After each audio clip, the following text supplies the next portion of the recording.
Hello વિદ્યાર્થી મિત્રો, રાધે રાધે. તો આજે આપણે એક નવી અપડેટ સાથે આવી ગયા છે, બરાબર. તો તમે યુટ્યુબમાં અને જો તમે ટેટ 1ની એક્ઝામ આપેલી હોય ને જો હાઈકોર્ટના કેસ વિશે જાણતા હોય તો તમને આ અપડેટ મળી ગઈ છે કે કોર્ટનો લાઈવ વિડીયો પણ યુટ્યુબમાં અત્યારે ફરતો થયો છે કે જે 42 ઉમેદવારો છે એણે અરજી કરી હતી ફરી પાછી, બરાબર. રિવિઝન આન્સર કીને 1 માર્ક ઘટે છે તેના માટેની, બરાબર. જે આપણે કોર્ટ કેસ હાલે છે અત્યારે, અને જે લોકોને ઓફલાઈન ફોર્મ ભરવા દીધા હતા ભરતીના, એને જોઈને આ 42 લોકોએ ફરી અરજી કરી હતી, બરાબર. તો કોર્ટે એને શું કહીને ખારીજ કરી દીધી એની અરજીને ખબર છે કે તમને આ ફોર્મ ભરવા દીધા એટલા માટે તમે ફરીથી આવ્યા છે, એનો ટાઈમ હવે પૂર્ણ થઈ ગયો છે અરજી કરવાનો, બરાબર. એમ કરી અને કોર્ટે એની અરજીને ફગાવી દીધી છે, બરાબર. માન્ય નથી રાખી, બરાબર. તો પણ હવે આપણે છે ને બધા મિત્રોને કહેવાનું કે તમે ચિંતા કરતા નહીં. જો 1, 2 કે 3 માર્ક સુધરશે ને કોર્ટ કેસમાં તો બધાના સુધરશે. જો ચિંતા નહીં કરવાની, 1, 2 કે વધી 3 કે 4 માર્ક સુધરશે, એથી વધારે સુધરશે નહીં, બરાબર. સુધરશે ને તો બધાના સુધરશે. શું કામે? ન્યાય હંમેશા બધા માટે સરખો હોય છે, બરાબર. ન્યાય કેવો હોય?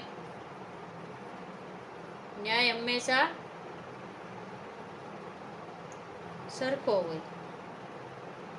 કોર્ટ કોઈ દી કોઈને અન્યાય કરે નહીં. જો પ્રશ્ન ખોટા હશે અને સુધરતા હશે તો બધાને માર્ક મળશે. એટલે જે વિદ્યાર્થી મિત્રોએ ઘણા અફસોસ કરતા હોય કે અમે કોર્ટ મેટરમાં ઇન્વોલ્વ નથી થયા અત્યારે, તો શું અમને માર્ક મળશે? આપણા વિડીયો ઉપર ઘણાની કમેન્ટ પણ આવે છે, બરાબર. તો એ મિત્રોને આપણે ખાસ કહેવાનું કે કોર્ટમાં તમે ક્યારે પણ કેસ કરો ને તો એનો આખરી નિર્ણય ક્યારે આવે ને એની કોઈ અવધિ જ નથી હોતી, બરાબર.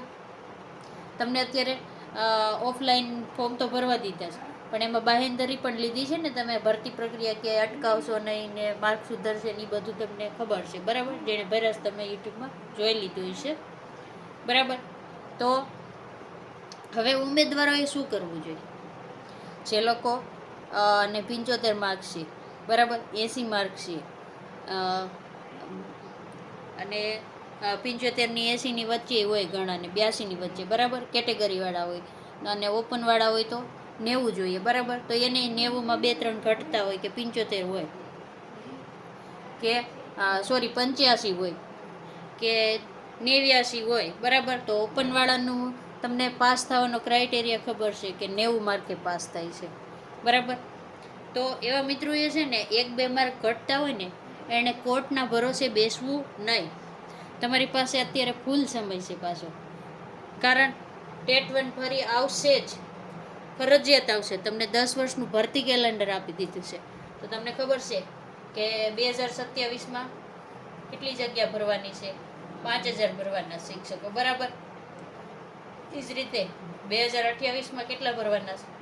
5000. જો તમને ખબર છે કે આ વખતે પાસ જ 10,500 જેટલા થયા છે ને 11,000ની ભરતી આવી ગઈ છે ઓલરેડી, તો એકેય ટેટ પાસ ઉમેદવાર છે ને એકેય વધવાના નથી, બધા ભરતીમાં લાગી જવાના છે. ને ન્યૂઝ પ્રમાણે તમને પણ સંભળાઈ રહ્યા છે કે 3,000ની સ્પેશિયલ કચ્છની ભરતી આવવાની છે. તો તમે વિચાર કરો કે જેનો આ 11,000ની ભરતી નથી આવ્યો એનો કચ્છ સ્પેશિયલમાં આવે. અને તમને એક બીજા ગુડ ન્યૂઝ એ આપી દઉં કે ટેટ 1માં છે ને જેની ઉંમર મર્યાદા વહી ગઈ છે ને એ બધા મિત્રો છે ને એને પણ બહુ ચિંતા કરવાની જરૂર નથી, કારણ 300થી 400 ગ્રાન્ટેડમાં આવશે, બરાબર.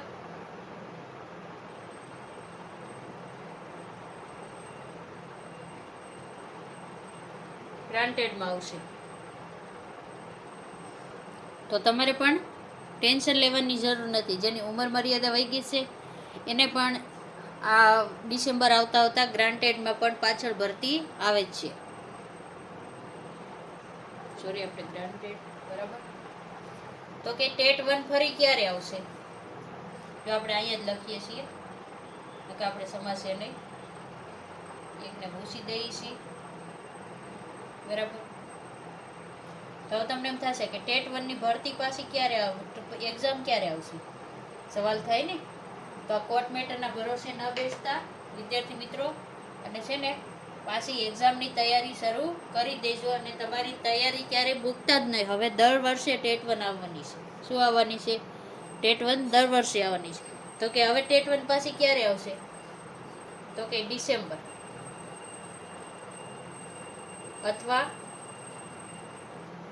જાન્યુઆરી. ક્યારે આવી જશે? જાન્યુઆરીના એન્ડ સુધીમાં તમારી ટેટ 1 ફરીથી આવી જશે. અને ટેટ 2 ક્યારે આવશે? તો કે ટેટ 2 આ ભરતી પૂર્ણ થશે ને પછી ટેટ 2 આવશે. ક્યારે આવશે? તો કે જુલાઈ કે ઓગસ્ટમાં આવી જશે. જુલાઈમાં નોટિફિકેશન આવશે. સોરી, નોટિફિકેશન જુલાઈ અથવા ઓગસ્ટમાં. પછી ઘણા આપણને કમેન્ટ કરે, મેડમ તમે આમ કીધા હતા. જુલાઈ અથવા ઓગસ્ટમાં એનું નોટિફિકેશન ફાઇનલ આવી જશે. અને જો જુલાઈમાં આવી જાય ને તો ઓગસ્ટના એન્ડ સુધીમાં તો તમારી ટેટ 2ની એક્ઝામ પણ આવી જશે. એટલે જે મિત્રોએ ડીએલએડ કર્યું હોય પ્લસ ગ્રેજ્યુએશનના 3 વર્ષ કર્યા હોય ને તો એ ટેટ 2ની એક્ઝામ દઈ શકે છે, બરાબર. જેને ટેટ 1ની પણ દઈ શકે, ડીએલએડ કર્યું હોય એટલે, અને પછી ગ્રેજ્યુએશન કમ્પ્લીટ થઈ ગયું હોય તો એ ટેટ 2ની પણ દઈ શકે. તો જે મિત્રોને ટેટ 2 દેવાની હોય ને એ અત્યારથી તૈયારી કરવા મળશે. તમારી પાસે હજી 3 મહિના જેવું છે ટાઈમ, બરાબર. 3 થી 4 મહિના છે તૈયારી કરવા માટે. તો કે તમે તૈયારી ચાલુ કરી દેજો. અને જે મિત્રોને 1-2 માર્ક રહી ગયા છે, જેને 60થી નીચું મેરિટ બને છે, આપણામાં ઘણાની કમેન્ટ છે કે મેડમ અમે SCBCમાં સેવી, STમાં સેવી, અમારે 60થી નીચે મેરિટ છે. ઘણા લખતા હોય 58નું છે, 60નું છે, બરાબર, 61નું છે. તો એ મિત્રોને મારી નમ્ર વિનંતી છે કે તૈયારી તમને ક્યારે વિફળ થવાની નથી. તૈયાર કરેલું હંમેશા કામ લાગવાનું છે, બરાબર. તમને નોકરી મળી જશે તો પણ તમને જો તૈયારી હશે તો તમે વિદ્યાર્થીઓને સારું પીરસી શકશો. તો તૈયારી ચાલુ રાખજો. જ્યારે નવી એક્ઝામ આવે ત્યારે આપી દેજો, જો ભરતીમાં વારો ન આવે તો, બરાબર. નકર આ ભરતીમાં તમારે થોડા માર્ક રહી ગયા હોય કે મેરિટ નીચું બનતું હોય તો ઓલી વખતે ટેટ 1 કે 2માં 100 ઉપર લાવવાની કોશિશ કરો, એટલે મેરિટ તમારું ઊંચું જાય, બરાબર. જો તમને અમારી વાત સમજાણી હોય, બરાબર, તો વિડીયોને લાઈક કરી દેજો, ચેનલને સબસ્ક્રાઈબ કરી દેજો, બરાબર. રાધે રાધે.